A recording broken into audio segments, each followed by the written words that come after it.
Assalamu alaikum wa rahmatullahi wa barakatuh. This is Imam Didmar Faja from the United Islamic Center of Arizona.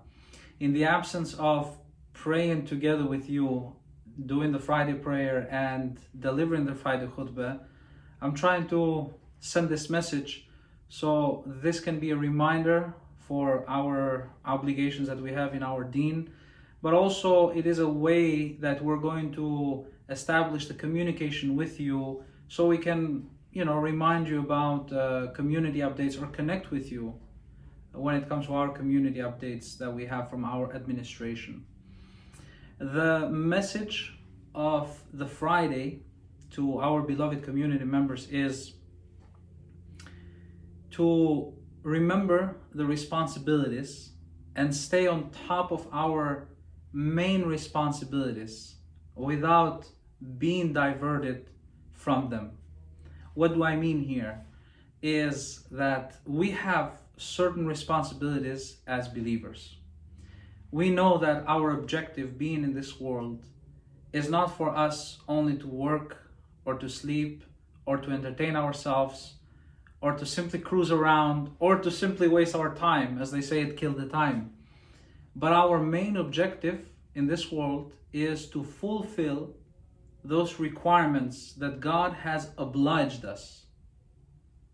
The answer to that one is very well known, that a lot of you are familiar with in the Quran, that where Allah subhanahu wa ta'ala says, وَمَا خَلَقْتُ الْجِنَّ وَالْإِنسِ إِلَّا لِيَعْبُدُونَ. I have not created the jinns nor the humans except for them to worship me. So according to this one, we understand that our main objective in this world is to worship God. But at the same time, we understand the fact that we are being tested constantly. And the more righteous we are, stronger believers we are, the stronger the test is going to be. This test is to verify, but not only, to also increase and to also purify us.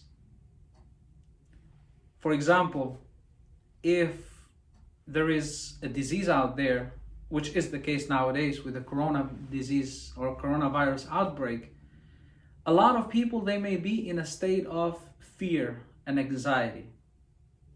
Most of the people, as a matter of fact, are in a state of fear and anxiety. And as a result of that, some individuals may neglect their responsibilities. And here, when I'm talking about the responsibilities, I'm talking about the responsibilities that we have towards God first, and also the responsibilities that we have towards the human beings.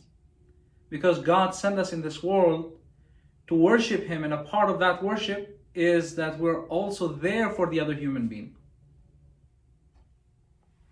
There's a hadith of our beloved Prophet Muhammad sallallahu alaihi wasallam where he says that خَيْرُ النَّاسِ أَنْفَعُهُمْ لِلنَّاسِ.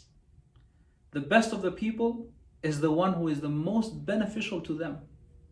So this is also a part of worship. So there are two aspects of worship: worshiping God directly by performing the prayers and fasting and hajj and all of these religious rituals, but the other part is also human to human connection, al-mu'amalat, as they are recorded in our books of Islamic studies. The relations with people, and if we have good relations with them and we serve them the way how we should serve them when it is needed and necessary, then that is also considered to be a part of worship. So when we understand these two angles of worship, we consider this to be our objective in life.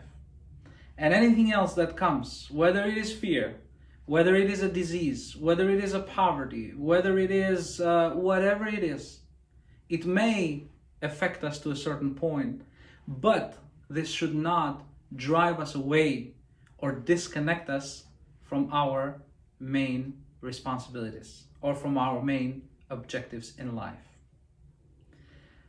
Now, there is also a verse in the Quran where Allah subhanahu wa ta'ala said, وَلَنَبْلُوَنَّكُمْ بِشَيْءٍ مِّنَ الْخَوْفِ وَالْجُوعِ وَنَقْصٍ مِّنَ الْأَمْوَالِ وَالْأَنفُسِ وَالثَّمَرَاتِ وَبَشِّرِ الصَّابِرِينَ الَّذِينَ إِذَا أَصَابَتْهُمْ مُصِيبَةٌ قَالُوا إِنَّا لِلَّهِ وَإِنَّا إِلَيْهِ رَاجِعُونَ أولئك عليهم صلوات من ربهم ورحمة وأولئك هم المهتدون. So in other words, summary, I'm just giving you a summary of these verses right here. God talks about Him sending to human beings tests, whether it is a fear, and He mentions that. As a matter of fact, the first thing that He mentions in the verse is fear. A lot of humans, they will deal with hunger, they will deal with a bad economy.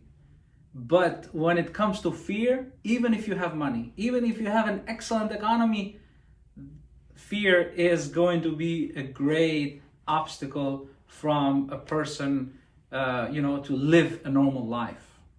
Like I said, even if you have everything, but you have fear, that disconnects you from, living a peaceful life, living a normal life.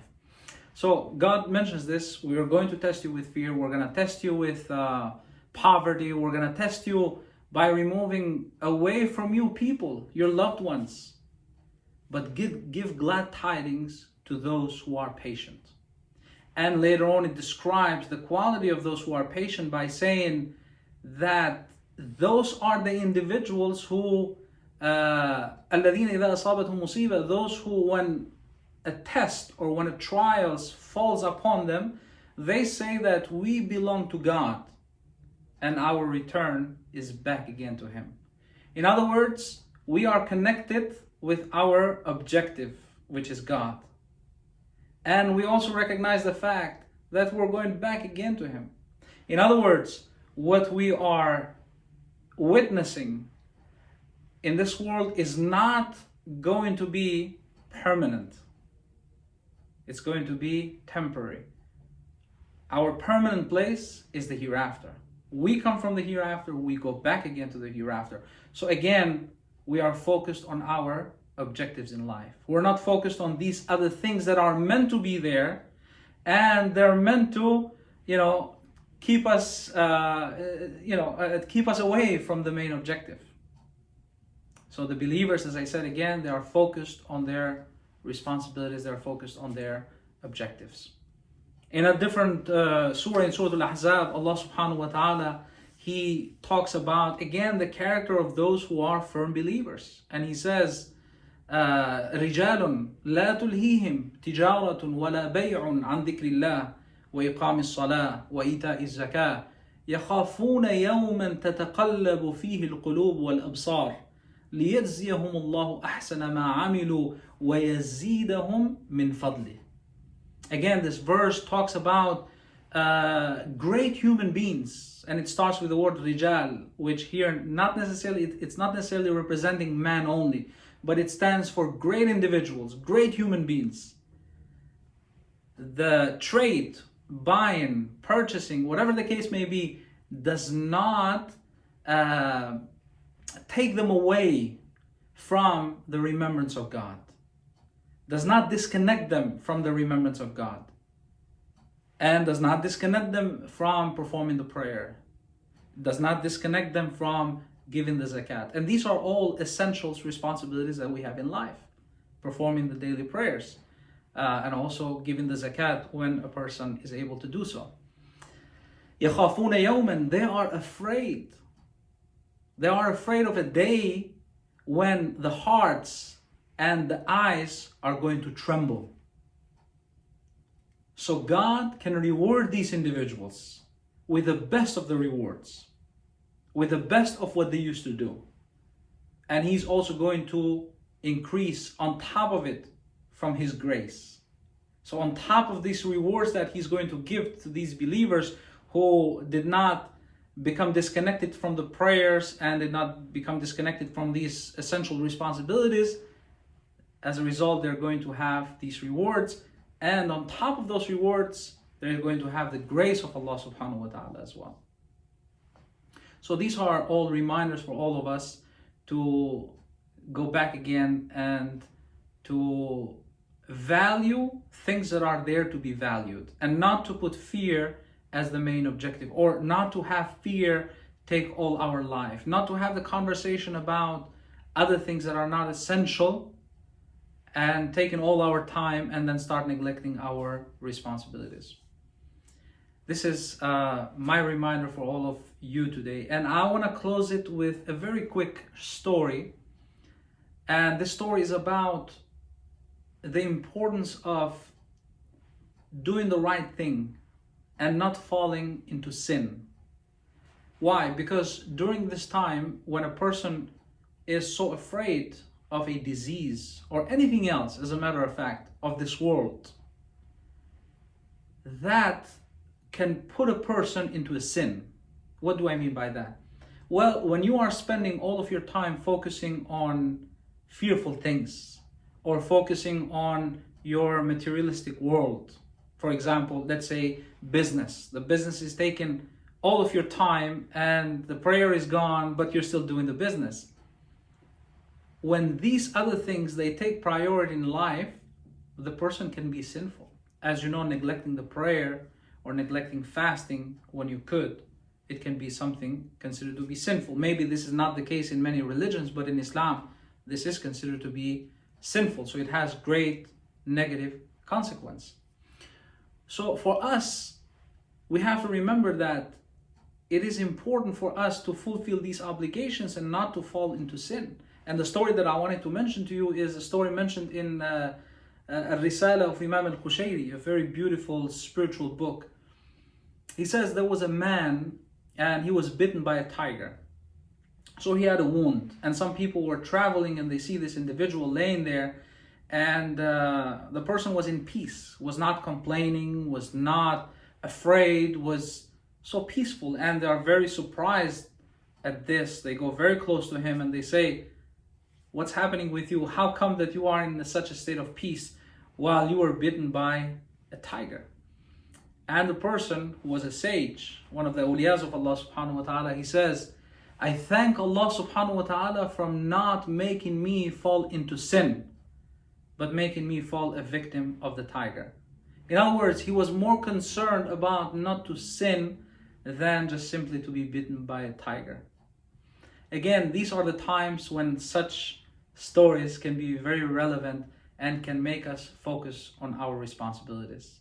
I pray that Allah subhanahu wa ta'ala gives tathbeet, gives a firmness to our hearts. As the Prophet sallallahu alaihi wasallam used to pray to God, "Ya muqallib al-qulub, thabbit qulubana ala dinik." O you who transform the hearts, make our hearts firm on your religion. This is, again, as I said, a prophetic dua that the Nabi ﷺ used to ask often. So in times like this one, this would be very relevant dua as well. And we have to pray to Allah subhanahu wa ta'ala to give us good in this world and to give us good in the hereafter as well. رَبَّنَا آتِنَا فِي الدُّنْيَا حَسَنَةً وَفِي الْآخِرَةِ حَسَنَةً وَقِنَا عَذَابَ النَّارِ. Perhaps it may be something that we may want to stay away from because it is a hardship or it is a test or whatever the case may be in life.